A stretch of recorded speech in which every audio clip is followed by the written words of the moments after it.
Good day, ma'am. My name is Kanyete Lovelyjoy. So, I choose education inequality.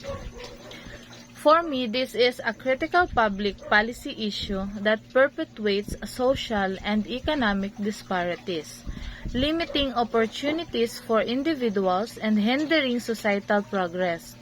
Addressing this issue is crucial for creating a fair and more prosperous society.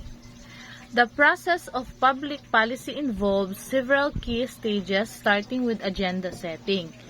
In this initial stage, it is essential to conduct research to identify the root causes of education inequality, such as funding disparities, access to quality resources, and systematic biases.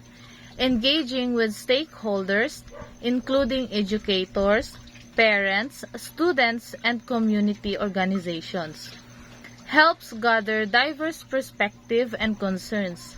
Additionally, using data and evidence can present a compelling case for addressing education inequality by highlighting its social and economic costs.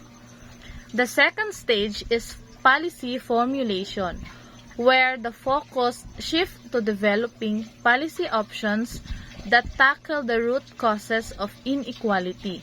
This could include increased funding for under-resourced schools, early childhood intervention, and ensuring equitable access to technology. It is important to consider the feasibility and effectiveness of each option, taking resource constraint and potential unattended consequences into account. Consulting with experts, policymakers, and stakeholders is vital for refining policy proposals and building consensus.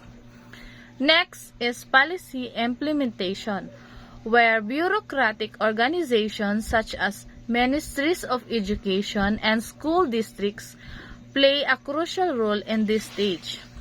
Establishing clear and measurable goals and objectives for the policy is essential.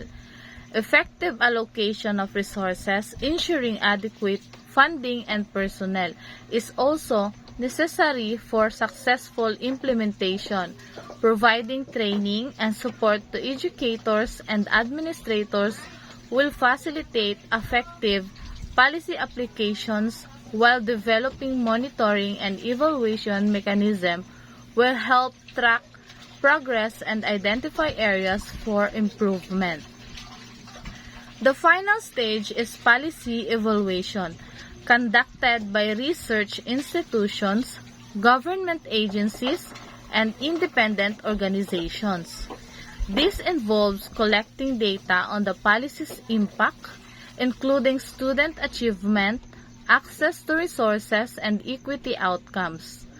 Analyzing this data will assess the policy effectiveness and help identify areas for improvement. Communicating and finding to policymaking stakeholders and the public will inform future policy decisions. While the policy process is critical, there are challenges that may arise: bureaucratic inertia, which is resistance to change within bureaucratic structures, can hinder policy implementation. To overcome this, empowering frontline educators, providing incentives, and building strong partnerships between policymakers and educators are essential strategies.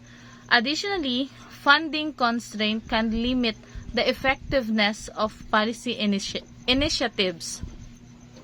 So, prioritizing funding for evidence-based program, advocating for increased funding for education, and exploring innovative funding models can help address these issues. Finally, challenges in data collection and analysis may complicate the assessment of policy effectiveness. Investing in data infrastructure, developing standardized data collection protocols, and collaborating with research institutions can mitigate these challenges. And that's all. Thank you.